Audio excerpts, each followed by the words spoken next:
Hello my dear friends, मैं हर्ष सिंह। आज के इस वीडियो में मैं आपका स्वागत करता हूं। ये वीडियो स्टोक्स थ्योरम के ऊपर है। ये स्टोक्स थ्योरम होता क्या है, इसके पूरा आइडेंटिफिकेशन, इसके फॉर्मूलाज, ये कैसे कैसे एक्ट करता है, ये सब चीजों को हम आज डिस्कशन करेंगे। बेटा, जो स्टोक्स थ्योरम होता है ये सॉलिड और फ्लूइड के फ्रिक्शन की वजह से होता है। इसका कॉन्सेप्ट क्या है, मान लेते हैं यहां पे कोई फ्लूइड है जो कि फ्लो कर रहा है। फ्लूइड जनरली यहाँ पे वाटर को हम लोग लेकर के चल रहे हैं। मान लेते हैं यहाँ कोई वाटर है जहां पे ये फ्लो कर रहा है, ठीक है। और इस वाटर के अंदर एक बॉडी है जो कि सॉलिड बॉडी है, ये फ्लोट कर रही है। तो जैसे इसके प्रीवियस लेक्चर में मैंने आपको बताया विस्कोसिटी के लेक्चर में कि कोई भी अगर कोई फ्लूइड बॉडी फ्लो कर रही है तो उसके बीच के लेयर्स में भी एक विस्कस फोर्स जनरेट होता है। क्या होता है बेटा? विस्कस फोर्स जनरेट होता है between the two layers of the fluid के दो लेयर्स के बीच में वहां पे एक विस्कस फोर्स जनरेट होता है। ठीक उसी प्रकार स्टोक्स थ्योरम के अंदर क्या पढ़ेंगे कि ये जो लिक्विड का लेयर है और इस सॉलिड बॉडी, लिक्विड का लेयर और सॉलिड बॉडी, इन दोनों बॉडी के बीच में एक फोर्स जनरेट करेगी जिसको बोलेंगे विस्कस फोर्स। यहां पे भी एक विस्कस फोर्स होगा, लेकिन this force is act between the solid body and the layers of the liquid. ये लिक्विड के लेयर और सॉलिड बॉडी के बीच में एक्ट करेगा। और ये जो विस्कस फोर्स होता है बेटा, ये कुछ सिचुएशन पे डिपेंड करता है। इसका पूरा मैं डेरिवेशन एक बार बताने की कोशिश कर रहा हूं क्या होता है। देखिए, मान लेते हैं यहां पे एक कोई फ्लूइड है जो कि फ्लो कर रहा है और यहां पे एक मान लेते हैं एक सॉलिड बॉल है जो कि फ्लोट कर रहा है। और ये जो सॉलिड बॉल है ये आगे की तरफ मोशन कर रहा है। अगर कोई भी सॉलिड बॉडी आगे की तरफ मोशन कर रहा है तो ये जो लेयर है इसके ऊपर एक विस्कस फोर्स लगाएगा, एक फ्रिक्शन फोर्स लगाएगा अपोजिट डायरेक्शन में, क्योंकि हमेशा फ्रिक्शन फोर्स जो होता है वो मूविंग ऑब्जेक्ट के अपोजिट डायरेक्शन में लगता है। इसी वजह से जो फ्रिक्शन फोर्स होगा ये हमेशा ये विस्कस फोर्स पीछे डायरेक्शन में लगेगा।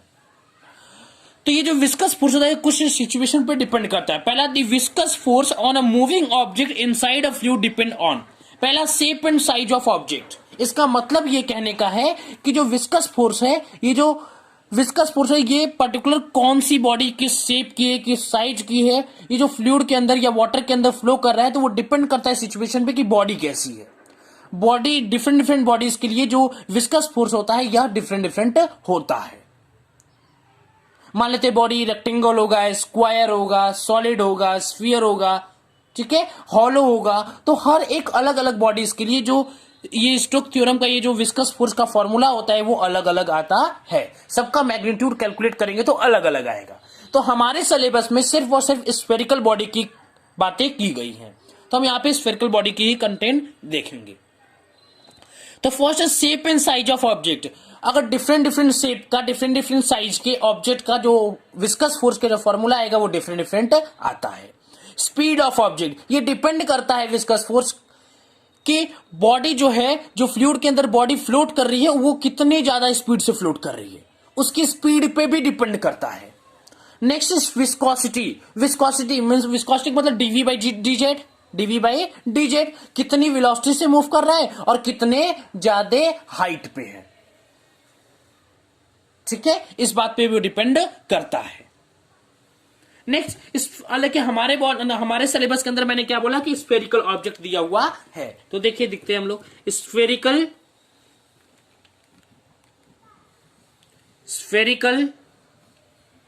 ऑब्जेक्ट इनसाइड फ्लूइड, ऑब्जेक्ट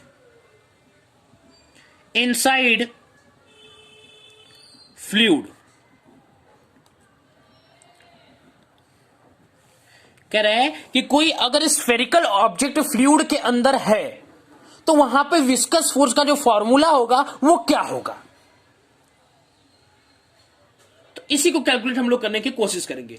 तो विस्कस फोर्स डिपेंड कैसे करता है हम लोग जानते हैं कि viscous force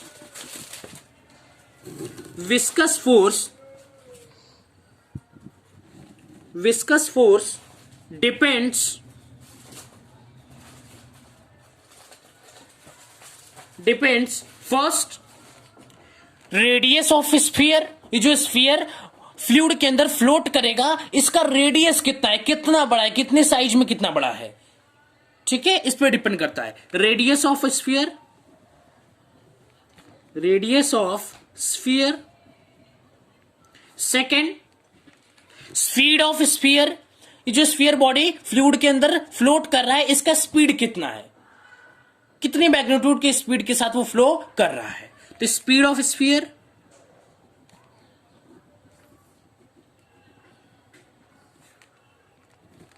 third, coefficient of viscosity, coefficient of viscosity, coefficient of viscosity की जो वैल्यू होती है वो क्या होती है, ईटा उसको बोलते हैं, क्या बोलते हैं, ईटा, क्या बोलते हैं बेटा, ईटा। तो ये जो पर्टिकुलर ये जो फोर्स है ये किन किन बातों पे डिपेंड कर रहा है, तो force is depends on directly proportional to the radius of the sphere, velocity of the sphere and viscosity of the sphere. ये जो फोर्स की वैल्यू है, विस्कस फोर्स की जो वैल्यू है वो रेडियस ऑफ स्फीयर के ऊपर डिपेंड कर रहा है, स्पीड ऑफ स्फीयर के ऊपर डिपेंड कर रहा है और विस्कोसिटी ऑफ स्फीयर के ऊपर डिपेंड कर रहा है। तो हम डायमेंशनल फॉर्मूला का यूज करते हुए इसका फॉर्मूला कैलकुलेट करेंगे। तो मान लेते हैं आर के पावर ए है, बी के पावर बी है और ईटा के पावर सी है। यहां पे यूज करेंगे डायमेंशनल एनालिसिस, डायमेंशनल एनालिसिस, ठीक है। यहां पे हम लोग देखें डायमेंशनल एनालिसिस। तो यहां पे एफ वी जो है इसको लिख लेते हैं हम लोग के आर के पावर ए, वी के पावर बी और ईटा के पावर सी। यहां पे प्रोपोर्शनलिटी हटा के हम लोग के लिख लिया, कोई प्रोपोर्शनलिटी कोई कांस्टेंट के लिख लिया यहां पे। ये जो के है ये डायमेंशनल लेस है, क्या है, डायमेंशन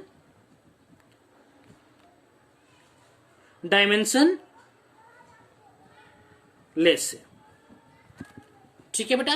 तो फोर्स का जो डायमेंशन होता है क्या होता है, एम एल टी के पावर -2, एम एल टी के पावर -2,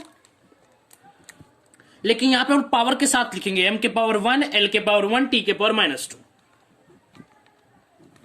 इसके बाद क्या है, के, तो ये तो डायमेंशन लेस है। आर का क्या होगा, आर ए रेडियस एक लेंथ होता है, तो मान लेते हैं एल के पावर ए। वी का वेलोसिटी का होता है एल टी के पावर -1, तो यल के पावर भी -1 होता है, सॉरी यल के पावर 1 होता है, और यहां पे पावर की पावर बी है। और यहां पे ईटा का क्या होगा, ईटा का हम लोग याद रखिएगा आप लोग कि ईटा का जो डायमेंशन होता है वो होता है m1 l -1 t के पावर -1 और होल के पावर क्या था, c, ठीक। अब हम लोग क्या करेंगे, सबके वैल्यू को कैलकुलेट करने की कोशिश करते हैं।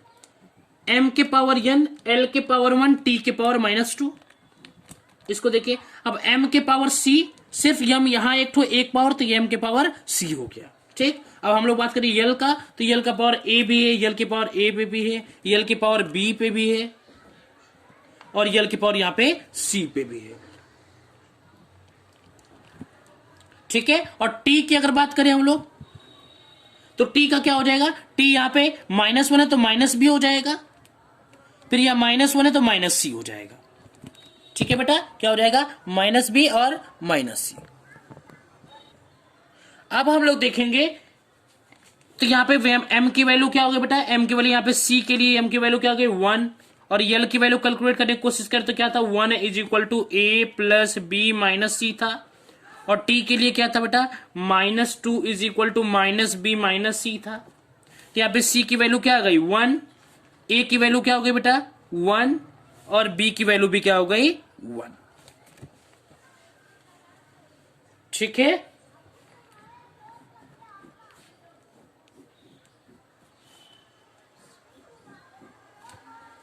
ठीक, तो सबका वैल्यू अगर 1 हो गया तो हम लोग ये लिख सकते हैं कि विस्कस फोर्स = के आर वी ईटा। और विस्कस फोर्स का जो असली फॉर्मूला होता है वो होता है 6 पाई ईटा आर वी। तो आप लोग सर 6 पाई कहां से आया, ये जो कांस्टेंट यहां पे के यूज हुआ है इसकी वैल्यू होती है 6 पाई। ये एक्सपेरिमेंटली प्रूफ किया गया है, तो एक्सपेरिमेंटली चीज को तो आप गलत बोल नहीं सकते हो, ठीक है, तो यहां जो विस्कस फोर्स का फॉर्मूला आ गया वो हो गया FV6 eta pi are we.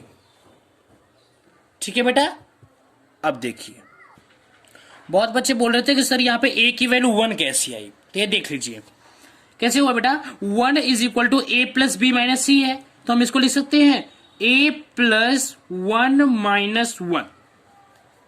ठीक है, क्योंकि यहाँ पे c की वैल्यू -1 आ गई है, तो यहाँ पे a की वैल्यू यहाँ पे 1 हो सकती है, क्योंकि ये c ये कट जाएगा तो ये 1 इक्वल टू 1 हो जाएगा। अब देखिए ये b की वैल्यू 1 कैसे आई, यहाँ पे -2 है तो यहाँ पे हो जाएगा -2 is equal to -b minus 1। c की वैल्यू 1 है तो b इज इक्वल टू यहाँ पे 1 आ जाएगा, इससे माइनस कर दोगे तो आप फिर माइनस माइनस कैंसिल कर देना। ठीक है, अब देखिए अब नेक्स्ट जो टॉपिक हम लोग इसमें इसी वीडियो में डिस्कस करने वाले हैं वो है टर्मिनल वेलोसिटी। क्या बेटा, टर्मिनल वेलोसिटी। छोटा टर्मिनल वेलोसिटी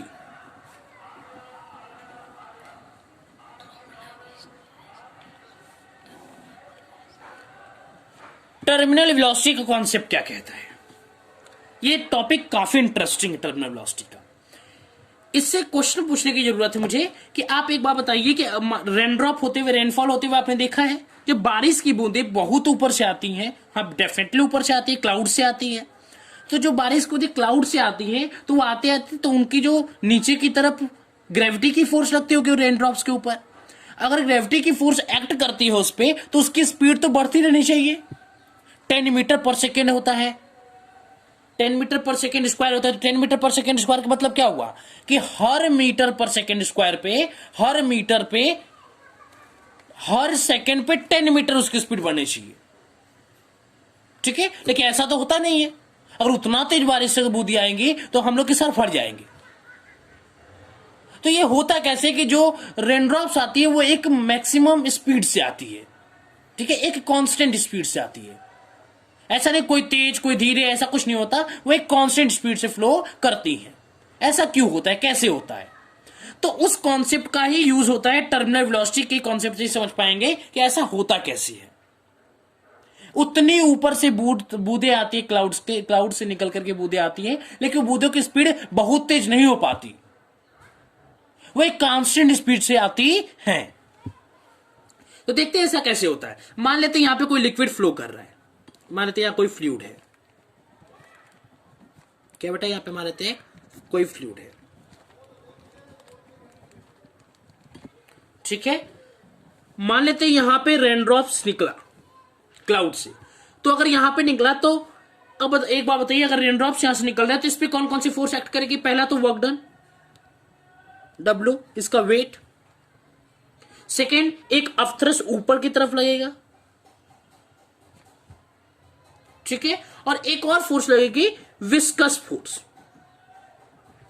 क्या लगेगी, विस्कस फोर्स, क्योंकि रेनड्रॉप जो है ये फ्लूइड से निकल के आ रहा है। अगर फ्लूइड से निकल के आ रहा है तो वहां पे विस्कस फोर्स जनरेट होगी, बट यहां इस कंडीशन में वेलोसिटी की वैल्यू, इनिशियल वेलोसिटी की वैल्यू 0 है, इसलिए विस्कस फोर्स की वैल्यू 0 होगी। क्या होगी, 0 होगी। लेकिन जब ये रेनड्रॉप्स मान लीजिए यहां पे पहुंच गया, तब यहां पे कौन कौन से फोर्स लगेगा। पहला वेट इसका,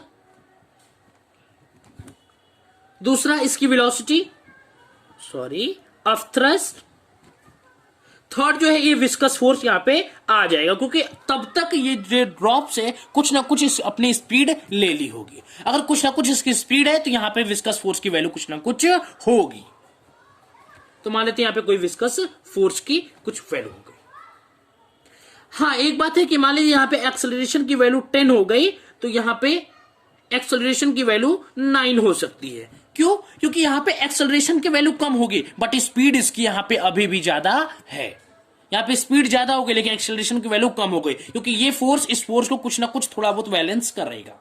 लेकिन अभी भी ये वेट जो है ये काफी ज्यादा होगा, क्योंकि जो फोर्स एक्ट होती है वो 10 मीटर पर सेकेंड स्क्वायर से होती है, तो स्पीड तो अभी बढ़ रही है लेकिन एक्सेलरेशन की वैल्यू इस फोर्स की वजह से थोड़ा बहुत कम हो जाती है।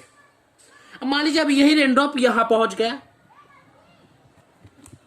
ठीक है, ये रेनड्रॉप यहां पहुंच गया, तो कौन कौन सा फोर्स, नीचे एक वेट लगेगा, ऊपर की तरफ एक ऑफ थ्रस्ट लगेगा, अब ऊपर की तरफ एक और फोर्स लगेगा, विस्कस फोर्स। ठीक है, क्या रहेगा, विस्कस फोर्स। ठीक है बेटा। अब यहां पे जैसे जैसे विस्कस फोर्स, पहले यहां पे लिख लीजिए आपके, विस्कस फोर्स जैसे जैसे वेलोसिटी इसकी बढ़ेगी, विस्कस फोर्स की वैल्यू उतना ही बढ़ती चली जाएगी। अब यहां पे आकर के क्या होगा, यहां पे जो विस्कस फोर्स की वैल्यू है वो टर्मिनल वेलोसिटी की वैल्यू से बराबर हो जाएगी, और हर जगह डेंसिटी की वैल्यू क्या है, सेम है। तो इस कंडीशन में क्या होगा बेटा, पहले कंडीशन देख लीजिए आप। होगा क्या कि अभी ऊपर क्या हुआ है कि जो वेट की वैल्यू है वो ज्यादा है u प्लस एफ बी से। सेकेंड सिचुएशन में क्या है, अभी भी वेट की वैल्यू अब थ्रस्ट और प्लस इस विस्कस फोर्स के दोनों के पर्टिकुलर दोनों के फोर्स के सम के ज्यादा है, सम से, दोनों फोर्स के सम से ज्यादा ये फोर्स है। तो यहां पे नेट फोर्स क्या हो जाएगा, नेट फोर्स अभी भी डाउनवर्ड हो जाएगा, अभी भी डाउनवर्ड्स होगा,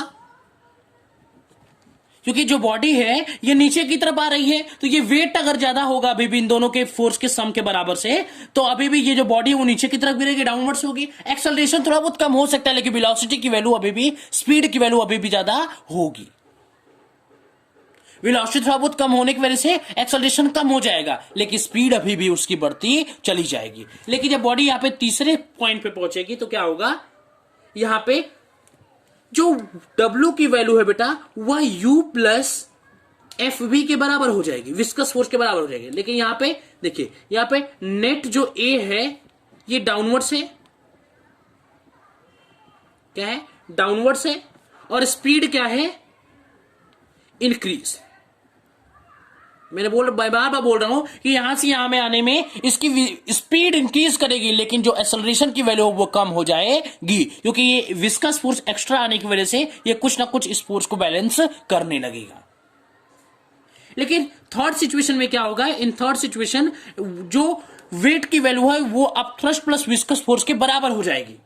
अगर ऐसा हुआ तो एफ नेट की वैल्यू क्या हो जाएगी बेटा, एफ नेट की वैल्यू क्या हो जाएगी, 0। अगर एफ नेट की वैल्यू 0 होगी तो यहां वेलोसिटी क्या हो जाएगी, अगर एफ नेट 0 हो गया तो ए नेट क्या हो जाएगा, 0, और वेलोसिटी क्या हो जाएगी, कांस्टेंट।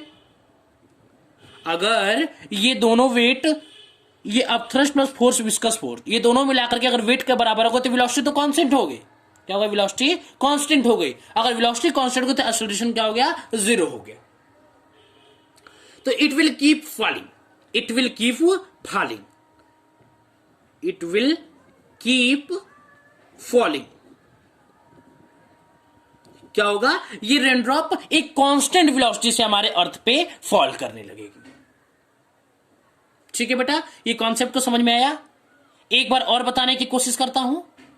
ठीक है, क्या हुआ कि ये जो रेनड्रॉप्स है ये एट क्लाउड से निकल कर आती है, तो यहां पे स्टार्टिंग में यहां पे कोई भी फोर्स, विस्कस फोर्स नहीं होता, क्योंकि जो वेलोसिटी होती है, इसकी जो स्पीड होती है वो 0 होती है। स्पीड 0 के होने की वजह से यहां पे विस्कस फोर्स की वैल्यू 0 होती है। तो जो वेट है ये नीचे की तरफ लगता है, आफ्टर इसको थोड़ा बहुत बैलेंस करता है। लेकिन सेकंड सिचुएशन तब तक ये रेनड्रॉप्स कुछ ना कुछ स्पीड ले ली होती है, तो यहाँ पे विस्कस फोर्स इस स्पीड की वजह से एक्ट करने लगता है। तो विस्कस फोर्स और ये अपथ्रस्ट मिल करके इसको कुछ बैलेंस करते हैं, इससे एक्सेलरेशन की वैल्यू थोड़ा कम हो जाती है। ठीक है, यहां पे एक्सेलरेशन की वैल्यू कम हो जाती है, लेकिन स्पीड अभी भी बहुत ज्यादा हो जाती है। लेकिन थर्ड सिचुएशन में क्या होगा, विस्कस फोर्स और ये अपथ्रस्ट की वैल्यू इन दोनों के बराबर हो जाएगी, ये दोनों वैल्यू इस वेट के बराबर हो जाएगी। अगर वेट के बराबर हो गया तो एफ नेट की वैल्यू 0 हो जाएगी, तो एक्सेलरेशन की वैल्यू भी 0 होगी, क्योंकि वेलोसिटी जो होगा वो क्या होगा, कांस्टेंट हो जाएगा। ठीक है बेटा, अब देखिए आगे देखिएगा। हम लोग जानते हैं विस्कस फोर्स इक्वल टू क्या होता है बेटा, F V is equal to होता है 6 पाई ईटा आर वी, और यहां पे वेलोसिटी की वैल्यू टर्मिनल वेलोसिटी के इक्वल हो गई, तो यहां पे टर्मिनल वेलोसिटी लिख सकते हैं। तो ये वर्क डन इक्वल टू क्या हो गया, यू प्लस एफ वी हो गया है। तो वर्क डन क्या बेटा, यहां पे एम जी है, और यहां पे थ्रस्ट की वैल्यू याद दिला तो क्या होता है, वी रो जी, प्लस और विस्कस फोर्स की value 6 pi eta r v t. ठीक है, तो ये एम की जगह क्या लिख सकते हैं, अगर सॉलिड बॉडी है तो सॉलिड बॉडी के लिए मास इक्वल टू क्या हो जाएगा, डेंसिटी टू वॉल्यूम, डेंसिटी यहाँ पे सिग्मा इनटू वॉल्यूम की वैल्यू क्या हो गई,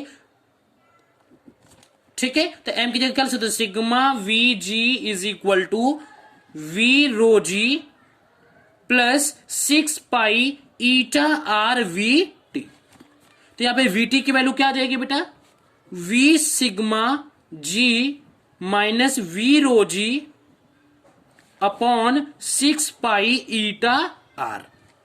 कैसे, देखिए वीटी इधर आया तो वी रो जी ऐसे ही रह गया, ये वैल्यू इधर आएगी तो माइनस में हो जाएगी और ये वैल्यू नीचे आ जाएगी, तो क्या होगा 6 पाई ईटा आर। ठीक है, तो यहां पे हम लिख सकते हैं VT is equal to VG common ले लीजिए इसमें से, तो क्या हो जाएगा sigma minus rho upon 6 pi eta r. अब वीटी इज इक्वल टू क्या हो जाएगा बेटा, वॉल्यूम की जगह लिख सकते हैं 4/3 pi R cube G in bracket sigma minus rho upon 6 pi eta R. ठीक है बेटा, ईटा आर। ठीक है, ये 2 2 जा 4, 2 3 जा 6। ठीक है, पाई से पाई मर गया, ये एक आर से एक यार कट गया, ये 2 बचा यहां पे। तो जो टर्मिनल वेलोसिटी की वैल्यू कैलकुलेट करके क्या आई, 2r square 9 eta in bracket rho sorry sigma minus rho ji.